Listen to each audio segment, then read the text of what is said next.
سلام على المصطفى. بسم اللہ الرحمن الرحیم۔ آج کی حدیث۔ میں ابو ذر سے ربضہ میں ملا، وہ ایک جوڑا پہنے ہوئے تھے اور ان کا غلام بھی وہی جوڑا پہنے ہوئے تھا۔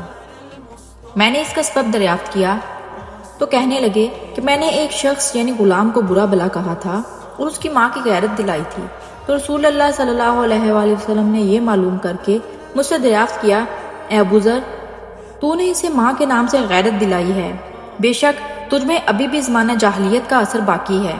یاد رکھو ماتحت لوگ تمہارے بھائی ہیں، اللہ نے اپنی کسی مصلحت کی بنا پر انہیں تمہارے قبضے میں دے رکھا ہے، تو جس کے ماتحت اس کا کوئی بھائی ہو تو اس کو بھی وہی کھلائے جو آپ کھاتا ہے، اور وہی کپڑا اسے پہنائے جو آپ پہنتا ہے، اور ان کو اتنے کام کی تکلیف نہ دو کہ ان کے لیے کام مشکل ہو جائے، اور اگر کوئی سخت کام ڈالو تو تم خود بھی ان کی مدد کرو۔ صحیح بخاری حدیث نمبر 31۔ صلاة سلام على المصطفى.